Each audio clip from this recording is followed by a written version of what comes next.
Welcome to your floor flow. Everything will be done on the floor. You can use a mat, a blanket, or nothing. Find a spot, allow your shoulders and your back to fall into the ground. Let your feet say hello to the ground. We're going to start with a hip bridge.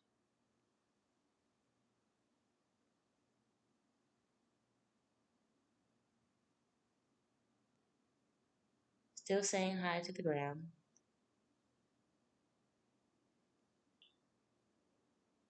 You're going to begin by getting in touch with your pelvic floor. So those bathroom muscles you use to kind of hold it in, that's what you're going to focus on right now. So squeeze, release those, squeeze, release those.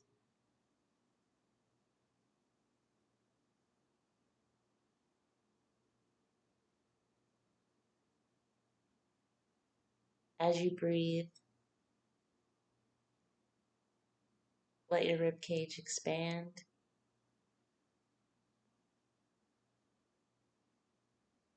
You can feel it moving against the floor along the back side of the rib cage. And then you're going to squeeze your glutes up and back down. To start this hip bridge, you squeeze your glutes and pelvic floor, then release. Squeeze, hold it, and release. A lot of our stability comes from the relationship with the pelvic floor, these deep, deep, deep muscles located in the bottom region of your core. So when I say floor flow, it's not just because we're on the floor. A lot of these exercises will recruit those pelvic floor muscles.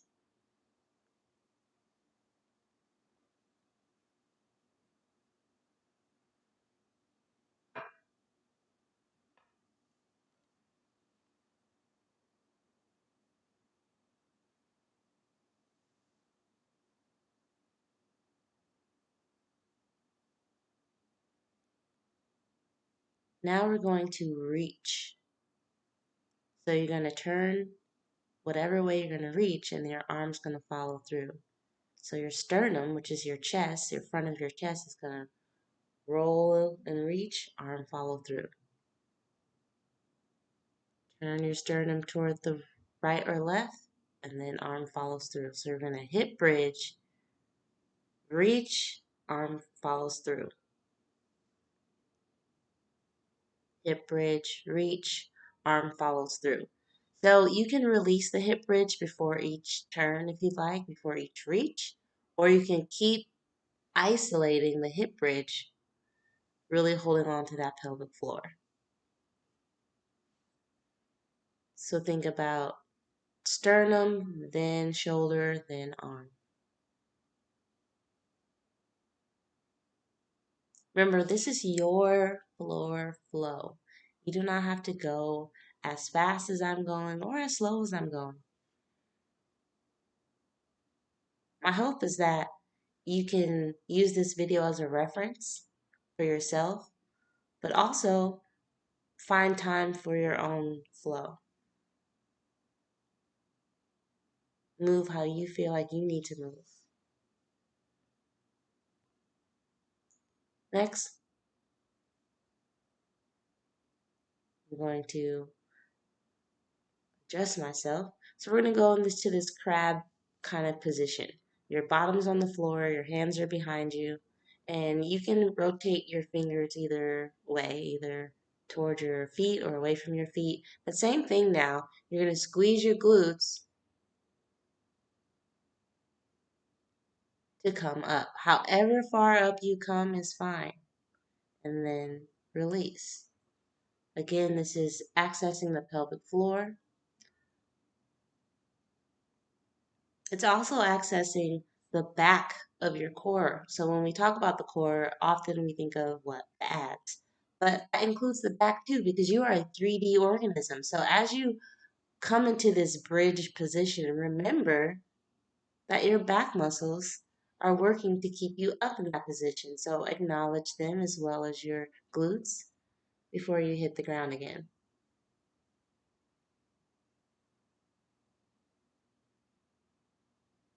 Give yourself a nice little hold to really feel that happening.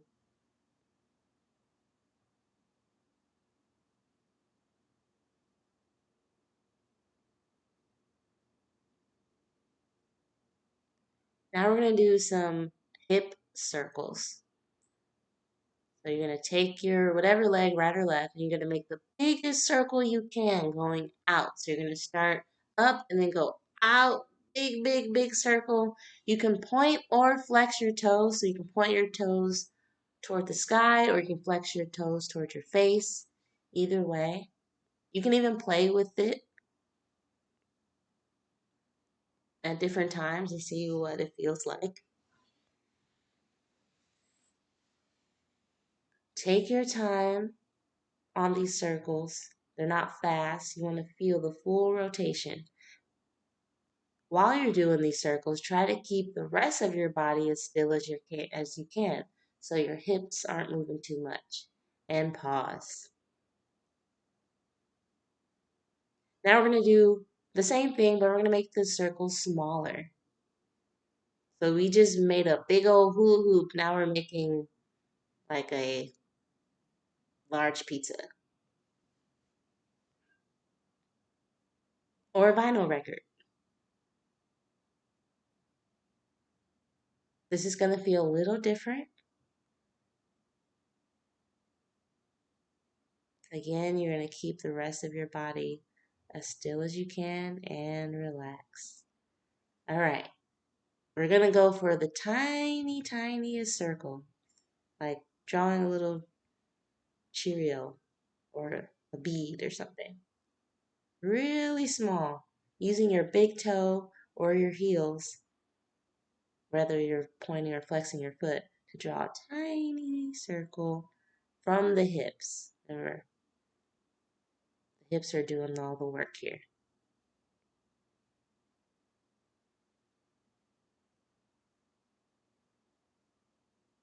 And relax.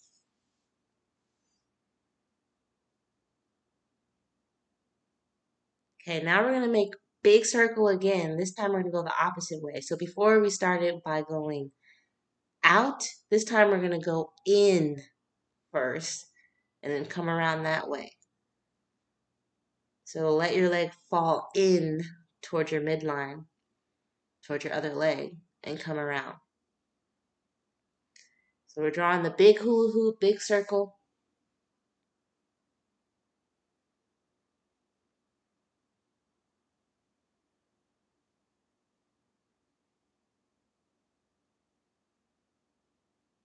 Still breathing. Try not to hold your breath. And relax. Okay, medium-sized circle. Here we go. Same thing, we're going to go in.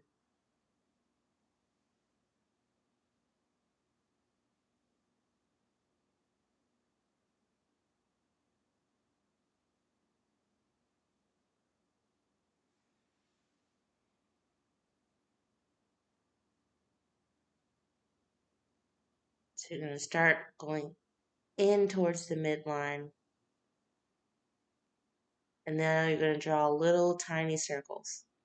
Again, you're going to start with going in towards the midline rather than going out. The last time we did it, we went out.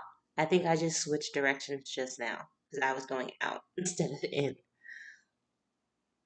And that will happen, and you could just adjust. Just so you know, I'm not great with directions. But this is your flow. And that's why we don't beat ourselves up over that kind of stuff. All right. We're going to move on to some ab work. So we're going to squeeze the abs underneath your chest muscles. There's some abs there. Yep. All the way up there. You're going to engage them so that your chest comes off the ground. Try not to lead with your neck or your chin. Try to engage those abs and allow them to incorporate the movement. You can even hold your fist underneath your chin so you make sure it stays where it's at and it's not leading it forward.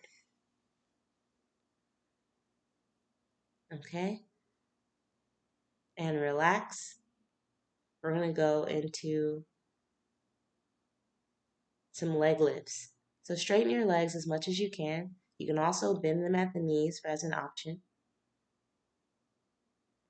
So once you find a place that's good for you, whether you're bent, slightly bent, or all the way straight, you're going to squeeze the pelvic floor again and draw the energy up towards your face. Yep.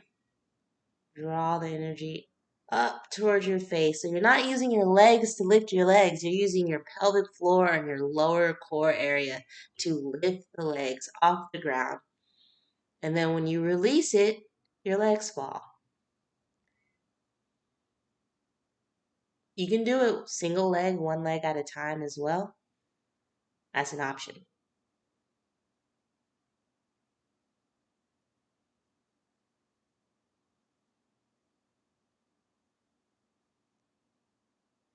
We're going to go back into those chest lifts, isolating the top half of your core muscles that are the abs.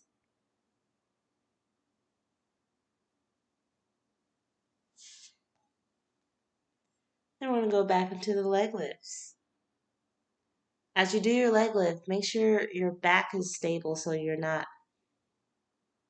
back shouldn't be moving a whole lot. It should remain still so that the movement comes from the pelvic floor only. And the pelvic floor will help you stabilize your back muscles too. You can hold on to the floor for extra help, like I'm doing here with my hands. It's a very comfortable position for me.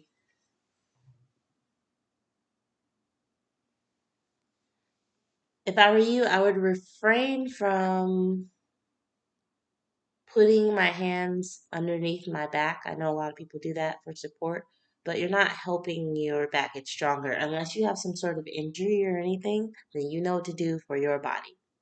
We're going to move on to dead bugs. Same thing, keeping that stability going in the lower back, especially. Oh, I lied. We're doing toe reaches. So we're going back to those chest lifts. Now we have our feet up in the air as we reach for your toes using the chest lift technique. Again, you can point your toes, flex your feet, or keep your knees bent. Now we're going to a toe tap. So your knees are bent and you're keeping this almost 90-degree angle as you bring your feet down toward the ground. So the movement is coming from the hip socket, not the knee flexion.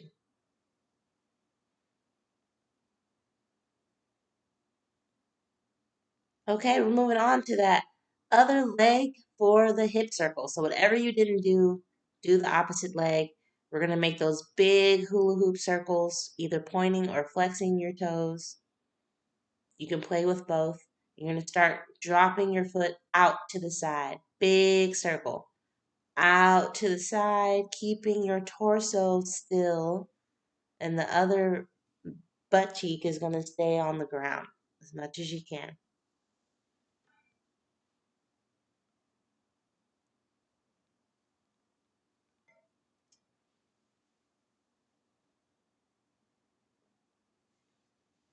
Still breathing here.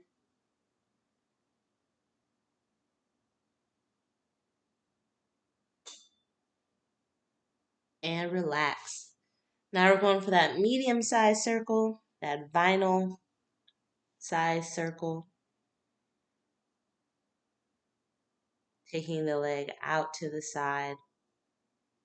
Not letting it fall this time because we're circling smaller than last time.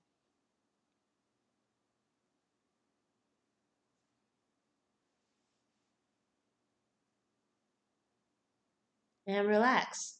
Ready for those tiny circles now? And notice which ones feel more difficult or more easy. Which leg was more difficult or more easy? You don't have to think about this right now, but as you continue on with this routine, start to think this way. Really be curious about your body. I believe that's where a lot of the motivation comes to even do something like this, is to explore in ways that you don't often get to. Big circle, we're going to go in now. Drop the leg in toward the midline, in towards the other leg, and let it fall out to the side as you come around.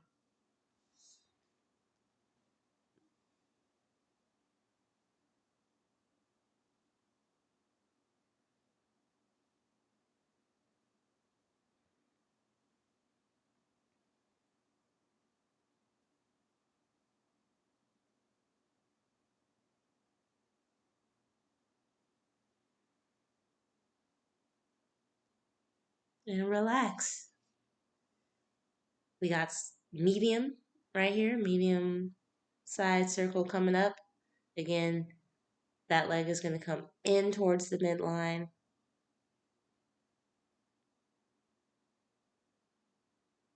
Keeping the leg engaged by either pointing or flexing the foot. Rest of the torso stays still. If you feel some burning happening, that's okay. That's where the changes happen. Still keep your flow going. Don't let the burnage stop your flow. All right, tiny circles.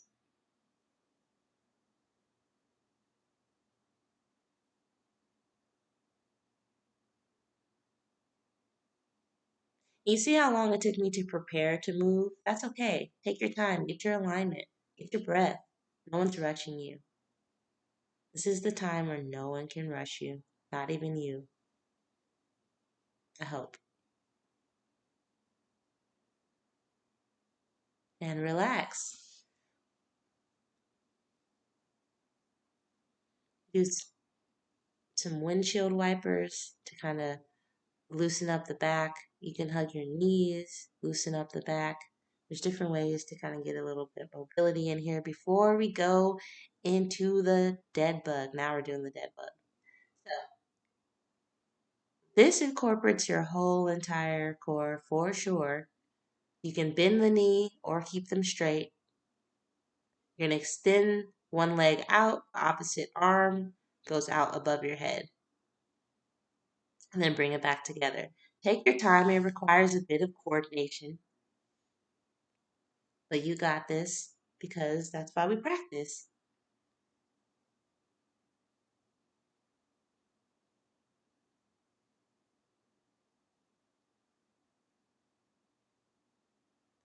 Stability in the back. The back should not be moving a whole bunch so that you can feel those muscles working to keep you stable. That's what the back muscles are for. The erector spinae, especially, is this long muscle, group of muscles that is on either side of your spine to keep your spine erect and relax. You can go into some mobility. Those windshield wipers are great, knees side to side.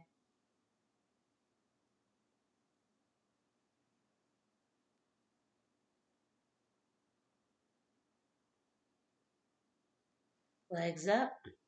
We're going to do it again. More dead bugs.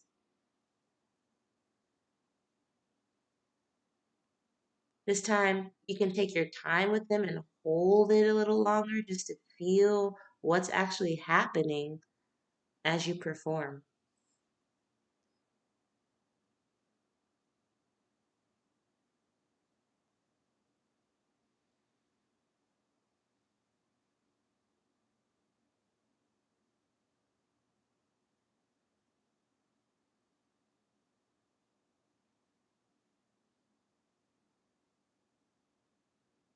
Still breathing.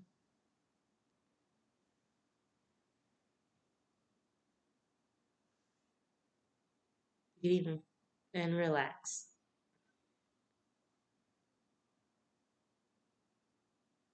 Go into some mobility. When you do your windshield wipers now, you can turn your face the opposite way of your knees. It's a good way to stretch the whole spine.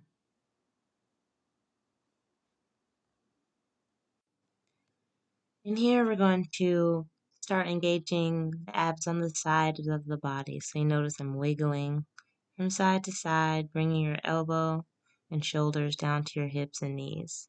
You do this by engaging those side ab muscles that we also call the obliques. Now we're just going to allow ourselves to fall into the floor, get into a comfortable position.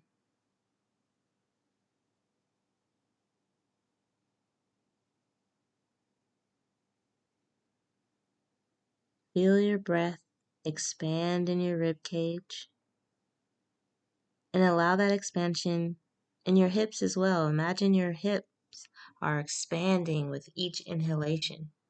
Don't worry about if they actually are expanding or not. Just use your imagination and fill it up with air.